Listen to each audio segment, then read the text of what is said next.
Olá, boa tarde a todos. Agradeço imensamente o convite da comissão organizadora especial da Renata.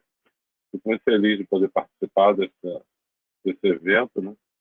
Então, a gente vai começar a nossa jornada aí na Rádio Proteção, desde um pouquinho de história, né? Essa é a primeira radiografia. Ela está cunhada para todos nós como uma das 10 maiores avanços, né? Não só na área médica, mas avanços da humanidade. Várias listas aí que vocês possam ver na internet, e feitas por órgãos científicos, colocam o uso da radiação dentro da medicina como um dos maiores avanços. A gente sabe, né, na vida de todos nós, quantas vezes a gente ou algum parente tem que recorrer a algum exame com o uso de radiação diagnóstica para um diagnóstico, para uma orientação do tratamento, para acompanhar um tratamento e, como a gente vai falar também, para fazer tratamento, né? Na minha área, na medicina nuclear, a gente cada vez mais tem opções de tratamento. Então, a nossa jornada começa com essa radiografia feita em 1895. Quem tiver a oportunidade, né, de vê-la pessoalmente, ela está exposta na Pinacoteca de Berlim, né, como um símbolo do avanço científico e tecnológico do final do século XIX. Em 1895, Conrad Röntgen, ele descobre o raio-x e inventa a radiografia. E essa é a radiografia da mão da esposa dele. Também não poderia deixar de mencionar aqui, logo 3 anos depois, Marie Curie e seu marido Pierre e Becquerel, Henri Becquerel, foram os responsáveis aí pela descoberta da radioatividade. Marie Curie é famosíssima, né? Talvez uma das maiores cientistas que já existiram, ganhadora de 2 prêmios Nobel de Química e de Física, fizeram com que ela alcançasse um sucesso incomum em vida, né? Recebida com louros na sua ida aos Estados Unidos, recebeu do governo americano doações milionárias para continuar os seus estudos com o rádio, que foi o elemento que ela descobriu. E a radiação recebeu esse nome a partir do rádio, né? A atividade do elemento rádio recebeu o nome de radioatividade. E tanto Röntgen, pela descoberta do raio-x e invenção da radiografia, recebeu o prêmio Nobel em 1902, o prêmio Nobel de Física. Madame Curie, Pierre e Becquerel receberam o prêmio Nobel seguinte pela descoberta da radioatividade. Todos eles com aplicação direta na medicina e já mostram a integração da radiação, da física, com a atividade médica e a saúde humana. Becquerel, apesar de já ter feito os estudos da descoberta, né, da radioatividade, sofreu ele próprio os efeitos adversos da radiação. Existe esse termo, né, o Becquerel burn, que é a queimadura que Becquerel teve por conta de carregar no seu bolso da calça os tubos contendo o elemento rádio.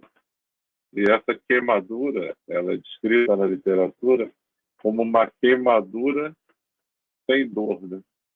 Ele vê a pele sofrer todo o processo de necrose, de perda de pelos, de alterações, sem ter a dor, né? Então, já mostrando um efeito bastante característico da radiação para a queimadura térmica. Então, é um efeito bastante típico e que a gente vai observar até hoje em procedimentos em que há uma exposição exacerbada, alta, de radiação, né, com um efeito determinístico da radiação, como a gente vai falar, um efeito dose dependente. E, logo após a descoberta da radiação, a própria Madame Curie, ela já fala isso, né, que quando ela descobriu, logo ela diz, esse elemento ele vai ter uma utilidade médica, e ela foi, né, pioneira em pensar no uso da radioatividade para tratar o câncer, né? Os conhecimentos de biologia que ela tinha permitiram que ela pioneiramente tivesse essa visão de a radiação interferir no processo de divisão celular. E, na verdade, a radiação muito rapidamente passou a fazer parte do arsenal médico. Veja essa foto aqui dos arquivos históricos, mostrando o uso dos sais de rádio, né, descoberto o elemento pela Curie, Madame Curie, aqui aplicados na face numa paciente com lúpus, em 1905, né? Tudo muito rápido, né? E a radiação ela tem um efeito anti-inflamatório muito potente, porque ela vai fazer a destruição das células inflamatórias, e isso leva a um rápido efeito anti-inflamatório. Com isso, a radiação passou a ser usada em várias condições, desde doenças inflamatórias tão graves quanto o lúpus, mas também doenças muito triviais, como, por exemplo, a amidalite, né? Centenas e centenas de crianças que tiveram suas tonsilas irradiadas, e a mastite, né? Inflamação mamária, também foi tratada com radiação por muitos pacientes, né? E hoje a gente sabe os efeitos biológicos adversos desse uso exagerado, sem uma justificativa mais plena da radiação quais são. Então, como vocês veem, aqui é um slide que ilustra bem, né, os vários anúncios feitos na imprensa leiga sobre medicamentos, produtos cosméticos e até emanadores de água, né? Então, a pessoa comprava um filtro em que ele ia colocar água e ia sair a água com rádio 226, né? Que é o rádio, logo o isótopo que a Madame Curie descreveu. O Raditor, né, um medicamento aqui que vocês veem, né? Ele era vendido sem prescrição médica, uma mistura de rádio 226 e rádio 222, com o objetivo de indução da hormese, né? Ou seja, você tentar ativar o seu sistema imunológico para isso levar a um equilíbrio da sua função homeostática. E aqui a gente vê o Torradia, que é um produto de beleza, né? Um produto cosmético. A gente vê aqui os anúncios em revistas, né? Mostrando que esse medicamento ele diminuía, nosso produto, ele tinha um efeito de diminuir a acne, de melhorar a pele, né? E com isso, centenas, milhares de pessoas tiveram exposição desnecessária à radiação, até que a gente compreendesse adequadamente os efeitos, né? Eu fiz há 2 anos atrás uma visita ao museu do Instituto do Rádio, em Paris, onde era o laboratório da Madame Curie, do Pierre, onde eles fizeram várias das descobertas. E lá nesse museu tem todos esses medicamentos, esses frascos, produtos. Assim, era muito frequente, muito comum, né? Até 1935 existiu ampla venda de produtos cosméticos e produtos com o objetivo de se melhorar a vida das pessoas com radiação. E aí começou-se a entender melhor o efeito da radiação, o efeito adverso, né? Esse é um caso clássico, se vocês botarem na internet, vocês vão ver várias menções, né? Tem uma menção até na Wikipedia, chamada Radium Girl. Então, essas operárias, elas trabalhavam lá nos Estados Unidos, pintando os mostradores dos relógios com uma tinta com rádio 226. Então, havia um fenômeno de fluorescência associado ao rádio 226, e com isso o relógio brilhava no escuro, o que era importante para as pessoas verem as horas, né, à noite. Né? Mas não se sabia do efeito deletério. Né? Então, várias dessas mulheres tiveram neoplasias decorrentes da exposição, inclusive porque muitas usavam de afinar o pincel, porque você tem que pintar num ponteiro do relógio, né? Então, o pincel tinha que ter a ponta bem fininha. Então, elas colocavam na língua com o objetivo de umedecer o pincel, colocavam na tinta com rádio e pintavam, né? Com isso, várias tiveram câncer de língua, de cabeça e pescoço, e outras neoplasias, osteosarcoma, enfim. É famoso esse caso porque ele é conhecido por muitos como a primeira doença ocupacional que levou a um processo, né? Isso foi um processo judicial, né, contra a empresa, e com isso a legislação americana foi sendo feita com o objetivo da proteção aos trabalhadores, né? Então, esse caso é um marcador do estabelecimento das doenças ocupacionais causadas pela exposição de trabalhadores. Todo mundo que faz medicina do trabalho estuda a história dessa consequência tão adversa da exposição ao rádio 226. E a própria descobridora, né, do rádio, a Madame Curie, morreu das consequências da exposição ao rádio. Ela morreu de anemia aplásica, né, um efeito terrível da radiação, destruindo as células produtoras dos elementos do sangue, né, das hemácias, dos leucócitos. E o caixão onde a Madame Curie foi enterrada, ela foi enterrada num caixão blindado, porque ela tinha contaminação. Está enterrada no Panthéon, que é o local da França, né, o prédio onde estão abrigados os heróis da França. E é muito famoso porque a Madame Curie é considerada a primeira mulher a ter sido enterrada lá por mérito próprio. A maioria das mulheres que foram enterradas antes dela eram enterradas lá porque eram casadas com homens importantes ou tinham tido algum papel secundário, né? Mas ela não, ela foi protagonista e ela é pioneira de muitas coisas e uma história belíssima a ser conhecida, exemplo para muitas mulheres que hoje atuam na ciência e fazem, né, a diferença no mundo de hoje. Ela teve que sair do seu país, da Polônia, onde as mulheres não podiam exercer um ensino superior, não podiam fazer faculdade.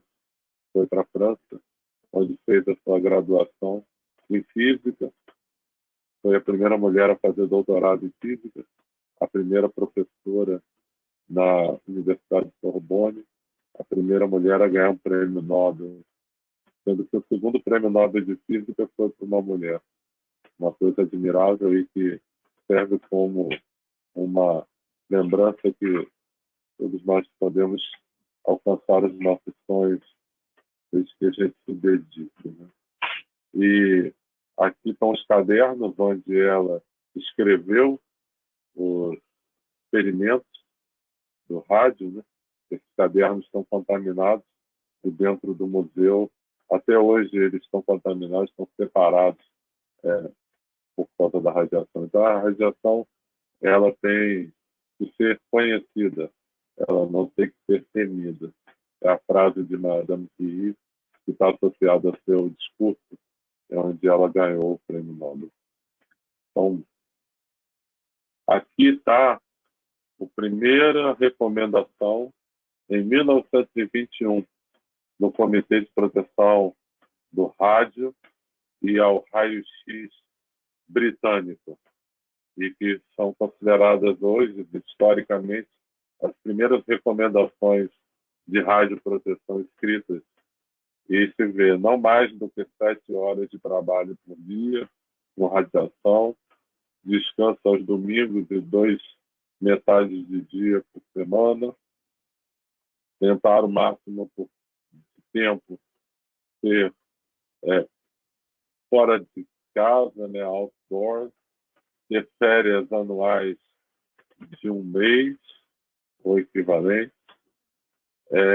As enfermeiras que trabalham de modo integral no raio-x e no departamento radiológico não devem fazer outros serviços no hospital, ficarem ali dedicadas. Então, são as primeiras regulamentações e tudo isso é bastante importante, bastante histórico, foi construído com muito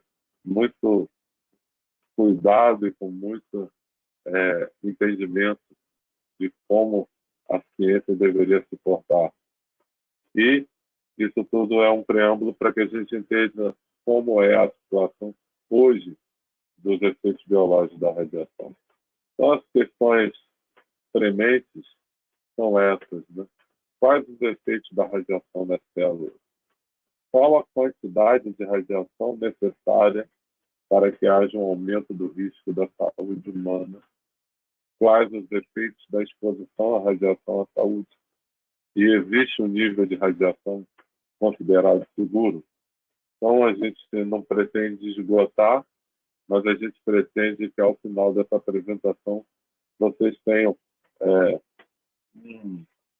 uma substância de como entender essas perguntas e buscarem vocês mesmos as melhores respostas.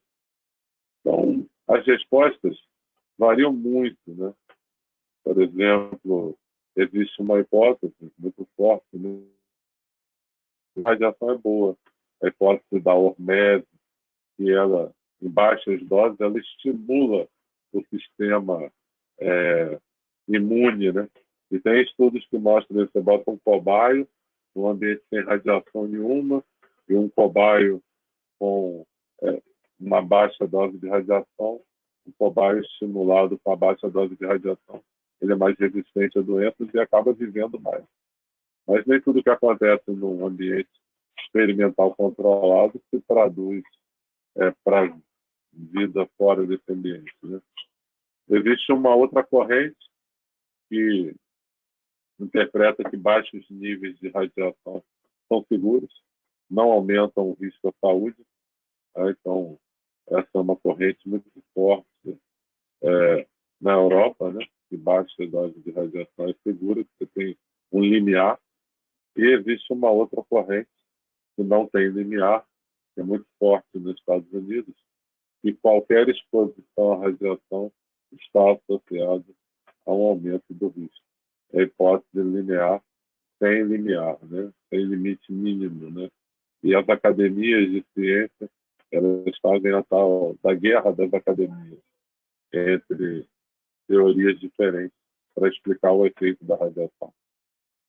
Então, vamos tentar entender quais são as hipóteses e o que a gente acha que é o mais provável, né? Então,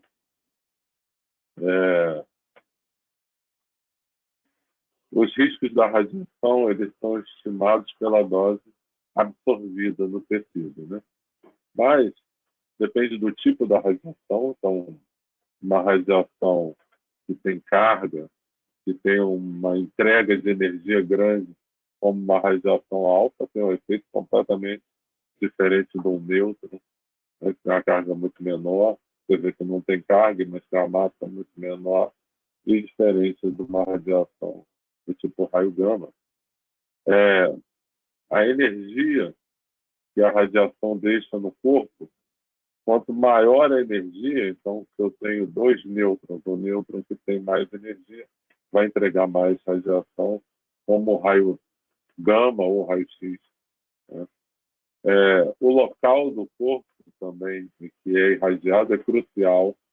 Então, as regiões mais sensíveis são os órgãos, as gônadas, e os órgãos que têm divisões celulares frequentes, como a medula óssea, que é extremamente sensível, porque a gente tem que formar o sangue a intervalos regulares, né? Algumas células têm a meia-vida muito curta, como as plaquetas, né? Não mais do que 7 dias, enquanto outras, como as hemácias, têm meia-vida de 20 a 30 dias. A sensibilidade das células depende da sua especialização. Então, quanto mais uma célula é diferenciada, a célula tem uma especialização como uma célula cerebral, uma célula do osso, uma célula do músculo, ela é menos sensível, porque essas células elas tendem a se reproduzir muito menos, e algumas nem se reproduzem, como os neurônios. Já as células que têm processo de divisão muito frequente, que tendem a ser menos diferenciados, como hemácias, né? Hemácia é basicamente um pacote com uma membrana com a hemoglobina. As células que produzem as hemácias são os eritroblastos. Então, a célula não precisa atingir um alto grau de especialização como um neurônio, que tem um formato específico, produção de substâncias específicas, conexões, precisa ter uma ativação específica. Então, esses tecidos que se dividem muito são mais sensíveis, né? E vocês veem pelos efeitos de quimio e de radioterapia, né? Cai cabelo, a pessoa tem lesões na pele, tem queda da quantidade de células no sangue e alterações no tubo digestivo, esofagite e outras lesões mucosas, né? As células gonadais são extremamente sensíveis, né? Então, a gente deve evitar a todo custo irradiar ovários e irradiar os testículos, porque a chance não só da gente levar à infertilidade, mas também causar uma lesão no DNA que possa ser transmitida para os descendentes da pessoa que leva a radiação. Os ovários são capazes de reparar danos celulares leves e as mutações podem se expressar em futuras gerações, né? Normalmente, a irradiação antes das células gonadais, né, serem fertilizadas, elas têm uma resistência muito grande, né, porque a célula, o ovário, ele não se divide, né? Então, no modelo experimental, você tem mais de 25 rins para causar uma lesão que se transmita na progenia, né? Mas depois que está fertilizada e que o embrião está se dividindo, aí não, já passa a ser altamente sensível, né? Então, em seres humanos, isso é, inclusive, uma pergunta que está em prova, né? Até hoje, mutações genéticas causadas pela radiação não foram observadas em populações humanas expostas à radiação. Então, se a pessoa foi irradiada e não está grávida, ela dificilmente um defeito no DNA vai ser transmitido para a sua progenia Agora, se ela está grávida, não. Aí é altamente sensível e a gente deve ter toda a cautela possível, né? E como é esse dano da radiação ao material genético? Então, são dois tipos de dano. O dano direto, né, da radiação colidir com a dupla fita de DNA é menos comum, responde por 25% do dano da radiação no DNA, e o principal dano é pela quebra da água, a radiólise. A radiação, ela quebra a molécula d'água, forma, em geral, os íons, né, peróxido e hidroxila, radicais livres de oxigênio, que vão interagir com os elementos que formam a dupla hélice, levando à destruição. 75% do dano do DNA é causado pela radiólise. E o dano cromossomial pode ser medido por várias técnicas, né? Aqui a gente está vendo uma simples, existem técnicas muito mais apuradas, em que se analisa o cariótipo e se observa a formação desses cromossomas em anel e também fragmentos de cromossoma ou cromossomas com mais de um centrômero.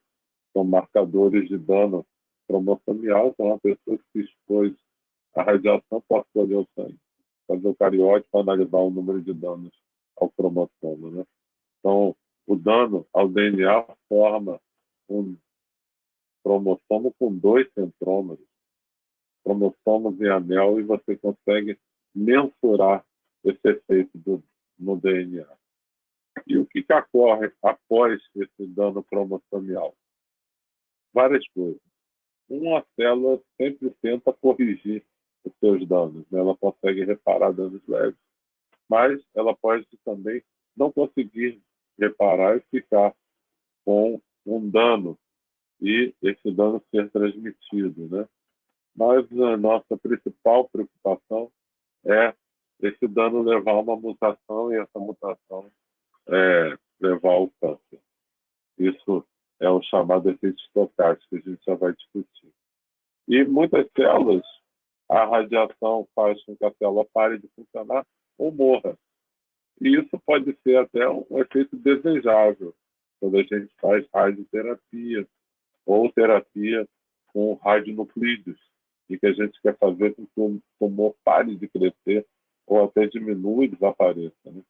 Então, o que é benéfico em algumas células, quando ocorre em outras, é maléfico e muito ruim, né? Então, esse aqui é o efeito determinístico, né? Que tem uma dose e uma resposta.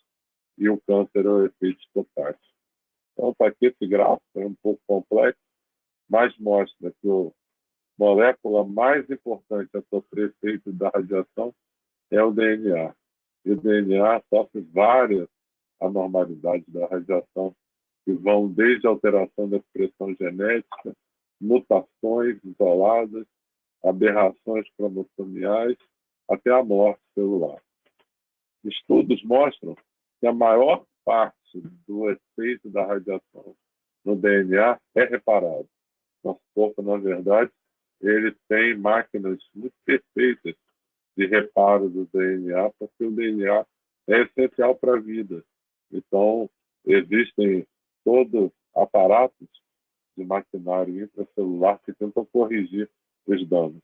Mas, quando é muita radiação, muito frequente, muito DNA alterado, algum dano pode passar, e isso pode levar depois a um processo de pró-oncogênese.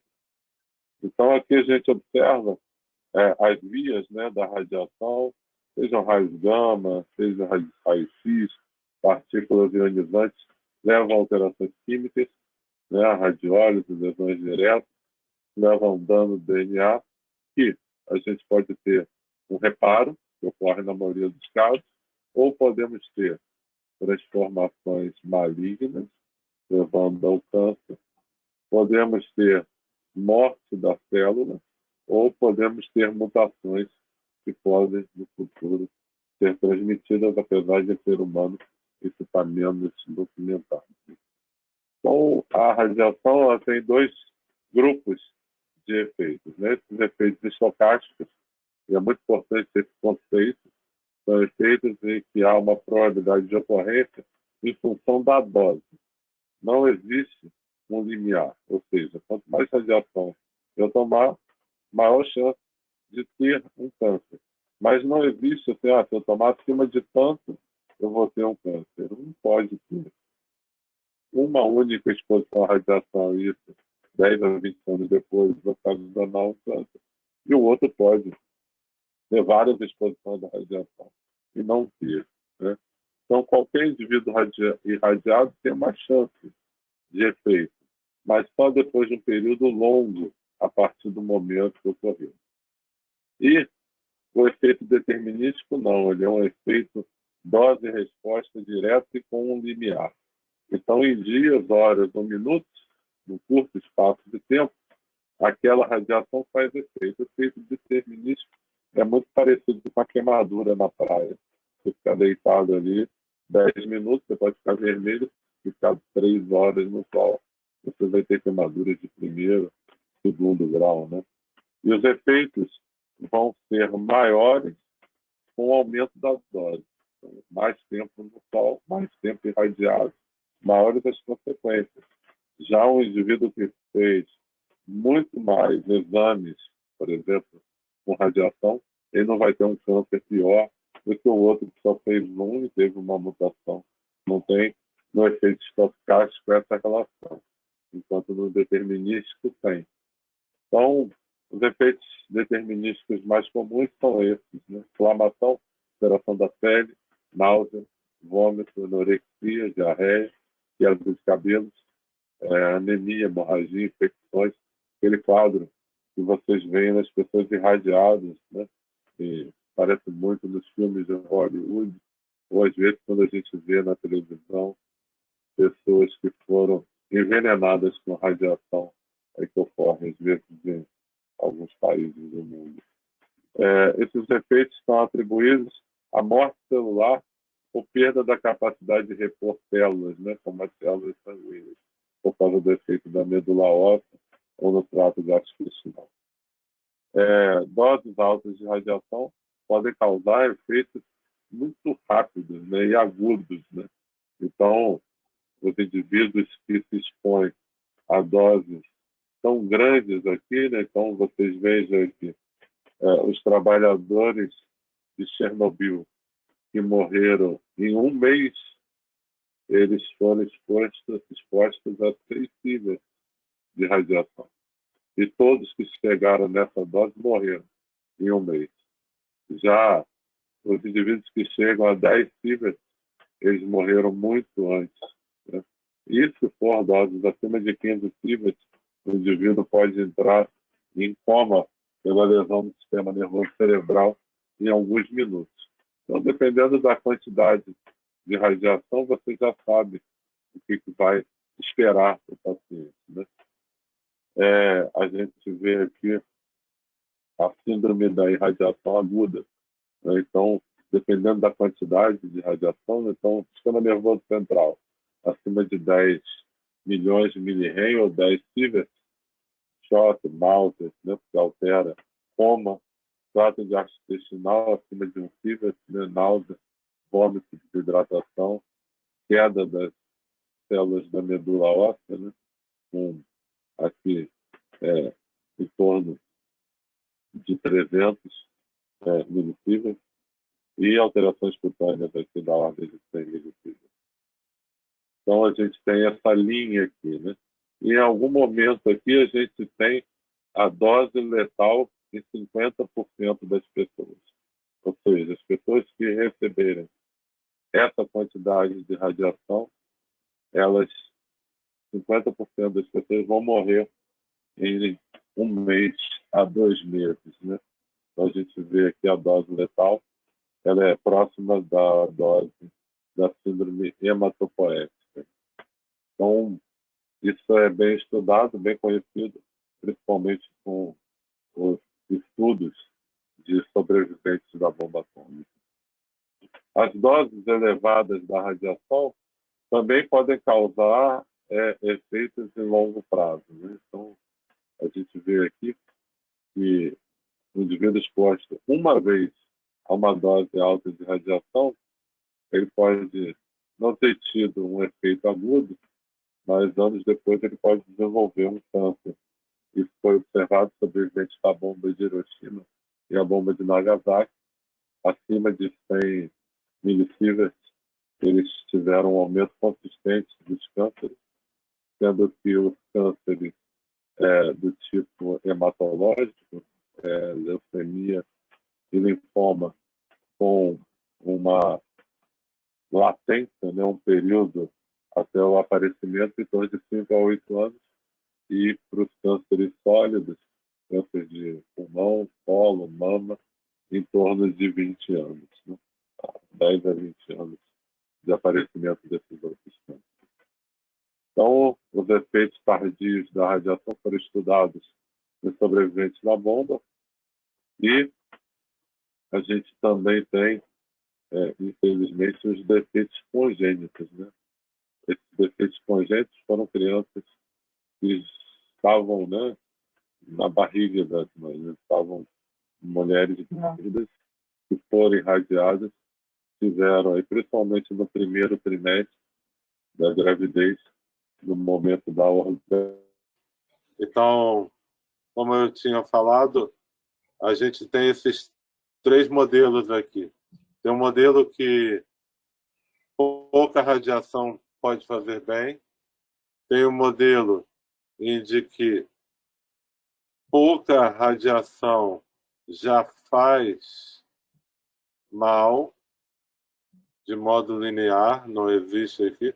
E tem um modelo que vocês vão ver aqui, pouca radiação não faz bem nem mal, e a partir do momento começa a ter um efeito de aumento de dano longo prazo. Até hoje a gente não tem certeza de qual é o melhor modelo, e a gente tem vários estudos aí laboratoriais mostrando esse modelo não linear, que é a hormese, né, que é a dose baixa poderia ter um efeito protetor. Mas hoje eu vou lhe dizer que a maioria das pessoas usa uma forma conservadora, em que, como a gente não tem certeza, toda radiação deve ser evitada sempre que possível.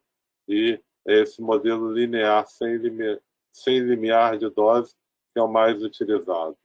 Aqui são os estudos que mostram os efeitos deletérios da radiação, né? Tem aqui o estudo das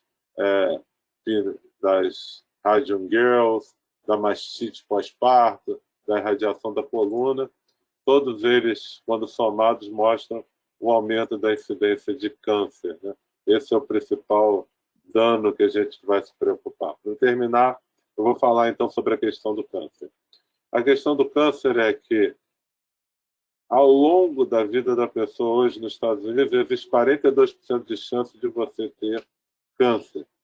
Ou seja, em 42 de cada 100 surge um câncer ao longo da vida. E o câncer induzido pela radiação, ele não ocorre antes de 10 anos, né, dos tumores sólidos, e 2 anos para as leucemias. Existe um período de latência. Então é difícil você associar a radiação, porque tem várias coisas que interferem. De modo geral, a incidência de câncer é de 0,17% por cada 100. É difícil a gente trasladar isso do modo simples. E nesse artigo que publicamos com o físico médico Fernando Fernandes, a gente mostra, através dessas bolinhas, como interpretar. Então, em 100 pessoas, 42 teriam câncer. E a radiação, quando acima de 100 milisievert nessas 100 pessoas, poderia causar um câncer a mais. É essa a maneira de a gente explicar. Acima de 100 milisievert, poucos procedimentos médicos causam, né? A maioria dos procedimentos, por exemplo, uma tomografia de cabeça, tronco, né, tórax, abdômen, pelve, vai dar em torno de 30 milisievert. Você teria que, numa internação, ter feito 3 tomografias seguidas para alcançar essa dose de radiação. Então, aqui existe uma correlação entre a quantidade de radiação e o risco, né, de câncer, e o limite mágico aí dos estudos é esse de 100 milisievert para esse efeito em longo prazo. E aqui, quando são doses altas, os efeitos determinísticos são muito mais altos, né? Então, eu, com isso, concluo a minha apresentação.